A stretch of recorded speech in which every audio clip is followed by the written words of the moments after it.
இப்பதான் தாக்கல் பண்ணியிருக்கிறாங்க. ஆரம்ப நிலையிலேயே எதிர்க்கட்சிகள் கடும் எதிர்ப்பை காட்டியிருக்கிறாங்க வக்ஃப் வாரிய சட்ட திருத்த மசோதாவுக்கு. இவ்வளவு எதிர்ப்புகள், சந்தேகங்கள் இந்த மசோதா குறித்து தேவைதானா? எல்லா சட்டங்களும் திருத்தங்களுக்கு உட்பட்டது. எல்லா சட்டங்களும் காலத்தின் தேவைக்கு ஏற்ப மாறுதலுக்கு உட்பட்டவை. முன்னொரு காலத்தில் இயற்றப்பட்டு விட்டதனாலேயே அதற்கு எந்த புனிதமும் கிடையாது. காலத்தின் தேவைக்கு ஏற்ப மாறுதல் என்பதும் மாற்றம் என்பதும் இயற்கையின் ஒரு கொடை. அதனால திருத்தக்கூடாது, மாற்றம் கூடாது என்று சொன்னால் அவர்கள் பிற்போக்குவாதிகள் என்று பொருள். இப்ப திருத்தம் கூடாது, மாற்றம் கூடாது என்பதல்ல இன்னைக்கு வந்திருக்கிற எதிர்ப்பின் நிலைப்பாடு. இந்த வக்ஃபு சட்டமே 1923 பிரிட்டிஷ் ஆட்சி காலத்தில் கொண்டு வரப்பட்டு 1954 செழுமைப்படுத்தப்பட்டு 1995 ஒரு முழு வடிவம் பெற்று 2013 கூட சில திருத்தங்கள் கொண்டு வரப்பட்டிருக்கிறது. இத்தனை திருத்தங்கள் வந்த போது இந்திய முஸ்லிம் சமூகத்திலிருந்து எந்த எதிர்ப்பும் வரவில்லை. முஸ்லிம்களின் நலன் காக்க போராடுகிற எந்த அரசியல் கட்சிகளும் அது குறித்து எதிர்ப்பு தெரிவிக்கவில்லை, ஏற்றுக்கொண்டார்கள். அப்ப திருத்தத்திற்கு எதிரான எதிர்ப்பு அல்ல, திருத்தத்தின் நோக்கம் என்ன என்பதுதான் முக்கியமானது. அப்போ இதற்கு முந்தைய ஆட்சி காலத்தில் கொண்டு வரப்பட்ட திருத்தங்கள் அந்த வக்ஃபு சட்டத்தை செழுமைப்படுத்தி இருக்கிறது. அந்த வக்ஃபு என்கிற நோக்கத்திற்கு உகந்ததாக இருந்திருக்கிறது. என்ன நோக்கத்திற்காக வக்ஃபு உருவாக்கப்பட்டதோ, வக்ஃபு சட்டங்கள் கொண்டு வரப்பட்டதோ, அதனுடைய நோக்கத்தை நிறைவேற்றக்கூடிய வகையில் அமைந்திருக்கிறது. ஆனால் இன்னைக்கு பாஜக கொண்டு வருகிற திருத்தம் என்பது அந்த வக்ஃபினுடைய நோக்கத்திற்காக அல்ல. அந்த வக்ஃபு யாருக்கு பயன்படுகிறதோ, யார் கையில் இருக்கிறதோ அந்த மக்களின் நலனுக்காக அல்ல, வெறுப்பு அரசியலுக்காக, தங்களுடைய அரசியல் ஆதாயத்திற்காக, முஸ்லிம்களினுடைய அதிகாரத்தை பறிப்பதற்காக என்பதனால் தான் இன்றைக்கு எதிர்ப்பு வந்திருக்கிறது. பாஜக கொண்டு வரதுனாலதான் இவ்வளவு எதிர்ப்பா? கடந்த காலங்கள்ல பாஜக கொண்டு வரல திருத்தங்கள், மாற்றங்கள். இந்த முறை பாஜக கொண்டு வர்றதுனால எதிர்ப்பா? பாஜகவுடைய அஜெண்டா என்னன்னு பாக்குறோம்ல. பாஜகவுடைய செயல் திட்டம் என்ன? காஷ்மீருக்கு சிறப்பு அந்தஸ்தை பறித்திருக்கிறார்கள். சிறப்பு அந்தஸ்தே இந்தியாவில் வேறு யாருக்கும் இல்லையான்னு கேட்டா இப்போதும் சிறப்பு அந்தஸ்து இருக்கிறது வடகிழக்கு மாநிலங்களுக்கு. அப்ப சிறப்பு அந்தஸ்துக்கு எதிரானதல்ல பாஜக, அது காஷ்மீருக்கு இருக்கிறது என்பது அவங்களுடைய பிரச்சனை. எல்லா மக்களும் அவரவர் விரும்பிய உடையை உடுத்துகிறார்கள், அவரவர் நம்பிக்கைப்படியே அணிகிறார்கள். ஆனால் ஹிஜாபுக்கு எதிரான போராட்டத்தை பாஜக நடத்துகிறது, ஹிஜாபை தடை செய்கிறது, ஹலாலுக்கு எதிரான போராட்டத்தை நடத்துகிறது. உணவு உரிமை என்பது எல்லோருக்குமானது, ஆனால் அதுல ஹலாலுக்கு எதிரான ஒரு பிரச்சாரத்தை அவர்கள் முன்னெடுக்கிறார்கள். பொது இடத்தில் வழிபாடு செய்வது என்பது அரசு அலுவலக வளாகங்களுக்குள்ளேயே வழிபாடுகள் நடக்கிறது, அதையெல்லாம் இங்க தடை செய்யப்படல. அப்படி இருக்கும்போது ஒரு பொது மால்ல, ஒரு சாலையில யாராவது ஒரு முஸ்லிம் தொழுகை நடத்திட்டா யோகி போய் அதை தடுக்கிறாரு, அதுக்கு பிரச்சனை பண்றாரு. அதுபோல புல்டோசர், குற்றச்செயலில் ஈடுபட்டவர்களுடைய வீடுகள், எல்லா குற்றச்செயலில் யார் ஈடுபட்டாலும் அவங்க வீடெல்லாம் போய் புல்டோசர் வச்சு இடிக்கல, முஸ்லீம் வீடுகளை பார்த்து இடிக்கிறார். அவர் இடிச்சதுல 90 விழுக்காட்டுக்கு மேல முஸ்லீம் வீடுகள். அப்ப ஒவ்வொன்னா பாருங்க, தனிச்சட்ட உரிமை என்பது முஸ்லிம்களுக்கு உண்டு, இந்துக்களுக்கு உண்டு, கிறிஸ்தவர்களுக்கு உண்டு, சீக்கியர்களுக்கு உண்டு, எல்லாருக்கும் உண்டு. அந்த தனிச்சட்ட உரிமை எல்லோருக்கும் இருக்கும் போது முஸ்லிம்களின் தனிச்சட்ட உரிமையை மட்டும் பாஜக திருடுகிறது, அதை திருத்துகிறது, அதை பறிக்கிறது. அப்போ பாஜக நடவடிக்கைகளை பார்க்கும் போது முஸ்லிம்களுக்கு அவர்கள் எந்த நன்மையும் செய்யாதவர்கள், கேடு செய்கிறவர்கள். அப்படிப்பட்டவர்கள், அவருடைய ட்ராக் ரெக்கார்ட் அப்படி இருக்கும்போது இதுல முஸ்லிம் பெண்களுக்கு பிரதிநிதித்துவம் கொடுக்கிறோம் அப்படின்னு வர்றாங்க. நான் என்ன கேட்கிறேன், இப்ப நானும் தமிழ்நாடு வக்ஃபு வாரியத்தினுடைய ஒரு உறுப்பினர், 12 உறுப்பினர்கள்ல நானும் ஒரு உறுப்பினர், சட்டமன்ற உறுப்பினர்கள் 2 பேர் அதுல உறுப்பினர் ஆகலாம்ங்கிற அந்த சட்ட விதிகளின்படி நான் உறுப்பினரா இருக்கிறேன். எங்களுடைய அந்த 12 பேர் கொண்ட உறுப்பினர்களில் 2 முஸ்லிம் பெண்கள் உறுப்பினர்களாக இருக்கிறார்கள். உங்களுக்கு நான் படங்கள்லாம் அனுப்பி வச்சிருக்கேன், அதை காட்டுங்க. வக்ஃபு வாரிய கூட்டம் எப்படி நடக்குதுன்னு பாருங்க, அந்த போட்டோ அனுப்பியிருக்கேன். அந்த கூட்டத்தில் அந்த 2 முஸ்லிம்களும் ஆணுக்கு நிகராக சமமாக அமர்ந்து முடிவுகளை எடுக்கிறார்கள், ஒப்பமிடுகிறார்கள், விவாதிக்கிறார்கள்.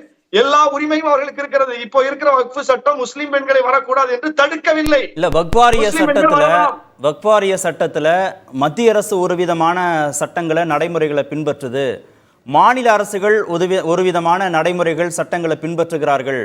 தமிழ்நாட்டில் வக்ஃப் வாரியத்தில் பெண்கள் உறுப்பினர்களாக இருக்கிறாங்க, எல்லா மாநிலங்கள்லையும் பெண்கள் உறுப்பினர்களாக இருக்கிறாங்களா? பிரதிநிதித்துவம் இருக்கா? உத்தரவாதப்படுத்த முடியுமா? ஒரு சட்டம் அனுமதிக்காமல் எப்படி இது சாத்தியம்னு கேக்குறேன். அந்த சட்டத்தில் தடை இருந்தால் தமிழ்நாட்டில் எப்படி 2 பெண்கள் வந்தாங்கன்னு கேக்குறேன். வக்ஃபு வாரியத்தினுடைய சிஇஓ என்கிற அந்த முதன்மை செயலாளர் பொறுப்பிலேயே பெண்கள் இருந்திருக்கிறார்கள். பெண்கள் இருந்து வழி நடத்தி இருக்கிறார்கள். இப்ப 2 ஆண்டுகள் நான் இருக்கும் போதே பெண் சிஇஓ இருந்து வழி நடத்தின வக்ஃப் வாரியத்தை நான் பார்த்திருக்கிறேன். அப்போ இதுதான் பார்க்கிறோம். அப்போ சட்டத்துல அதுக்கு தடை இல்ல, மார்க்கத்துல அதுக்கு தடை இல்ல. மார்க்கத்தில் தடை உண்டு என்றால் அதற்காக இயற்றப்படுகிற சட்டத்திலே அந்த தடை வந்திருக்கணும். அப்ப மார்க்கமும் அதை அனுமதித்திருக்கிறது, சட்டமும் அதை அனுமதிக்கிறது. அப்படி இருக்கும்போது இந்த திருத்தத்தினுடைய தேவை என்ன, நோக்கம் என்ன? அப்போ முஸ்லிம்கள் பெண்களை இப்படித்தான் வைத்திருக்கிறார்கள். பாருங்க, வக்ஃப் வாரியத்துல பெண்கள் கிடையாதுன்னு சொல்லி ஒரு தோற்றத்தை ஏற்படுத்துவதற்காக இவர்கள் ஒரு திருத்தத்தை கொண்டு வர தேவையே இல்லை. அந்த திருத்தத்துக்கான அவசியமே கிடையாது. சரி, பெண்கள் மேல் இவ்வளவு அக்கறை என்றால் சுப்ரீம் கோர்ட்ல பெண் நீதிபதிகளே இஸ்லாமியர்கள் இல்ல, ஹைகோர்ட்ல பெண் நீதிபதிகளே இல்ல இஸ்லாமியர்கள், மாவட்ட ஆட்சியாளர்கள் அவங்க விகிதாச்சாரத்துக்கு ஏற்ப பெண்களுடைய பிரதிநிதித்துவம், முஸ்லிம் பெண் பிரதிநிதித்துவம் இல்ல, உயர்கல்வி நிறுவனங்கள்ல பல்கலைக்கழக வேந்தர்கள் இல்ல, இந்தியாவினுடைய பொறுப்புகளை தீர்மானிக்கக்கூடிய இடத்துல எங்கேயுமே இஸ்லாமிய பெண் பிரதிநிதித்துவம் இல்ல. நீங்க ஆணை கூட விட்டுருங்க, இஸ்லாமிய பெண்ணை மட்டுமே வச்சு பேசுவோம். ஒரு 2 பேர் எல்லாத்திலையும் சேர்க்கறதுக்கு ஒரு திருத்தம் கொண்டு வரலாம்ல. நீ பெண்கள் மேல அக்கறை உள்ளவன் தானே. இஸ்லாமிய பெண்களை அதிகாரப்படுத்துவதற்காக வராது வந்திருக்கிற மாமனிதான மோடி இதெல்லாம் செய்யுங்க. அதெல்லாம் செய்ய மாட்டாங்க. அப்போ உன்னுடைய நோக்கம் என்ன? இஸ்லாமிய பெண்களை அதிகாரப்படுத்துவது நோக்கமா, அல்லது இஸ்லாமியர்கள் பெண்களுக்கு எதிரானவர்கள், வக்ஃப் வாரியத்துல பெண்களுக்கு இடமில்லை என்று இல்லாத ஒன்றை இட்டுக்கட்டி பரப்புவது உன்னுடைய நோக்கமா? அப்ப நீ திருத்தம் செய்வதற்கு சட்டத்துல இடம் இருக்கு, திருத்தி இருக்கிறாங்க, எதிர்ப்பு வரல. நீ திருத்தும் போது எதிர்ப்பு வருதுன்னா உன்னுடைய பின்னணி என்னன்னு தெரியுது. அதுபோல இதுவரைக்கும் இஸ்லாமியர்களுக்கு வழங்கப்பட்டிருக்கிற உரிமைகளை ஒவ்வொன்றிலும் உணவு உரிமை, உடை உரிமை, வழிபாட்டு உரிமை, அரசியல் உரிமை அத்தனையிலே கை வைத்து கடைசியில எஞ்சி இருக்கிற வக்ஃப் போர்டு மட்டும்தான். நான் என்ன சொல்றேன், இந்தியால வக்ஃப் வாரிய சொத்துக்கள் வக்ஃப் வாரிய சொத்துக்கள் மாஃபியாக்கள்கிட்ட இருக்கு. அதுல இருக்கக்கூடிய ஏழை சாமானிய இஸ்லாமியர்களுக்கு எந்த விதமான பயனும் இல்லை அப்படின்னு அமைச்சர் நாடாளுமன்றத்தில் திரு கிரண் ரிஜிஜு சொல்றார். அதனால நாங்க அதை வாங்கி கொடுக்கிறோம், சாமானிய மக்கள் பயன்பெறுவார்கள்னு சொல்றார். நாங்களும் அதைத்தான் சொல்றோம்.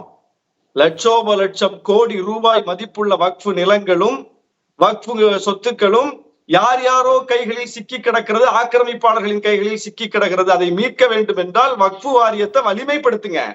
வக்ஃப் வாரியத்திற்கு அரசாங்கத்தின் சார்பில் போதிய நிர்வாகிகளை நியமிங்க, அதிகாரிகளை நியமிங்க, காலி பணியிடங்களை நிரப்புங்க, கேட்கிற பணியாளர்களை கொடுங்க, வக்ஃபுக்கு இன்னும் நிதியை கொடுங்க.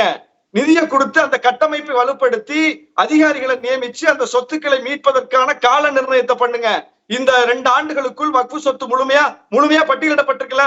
58ஆம் ஆண்டிலேயே வக்ஃப் சொத்துக்கள் இதுதான் என்பது பட்டியலிடப்பட்டு அட்டவணைப்படுத்தப்பட்டுருச்சுல. எது வக்ஃப் சொத்துங்கிறது இப்ப குழப்பம் இல்லைல்ல.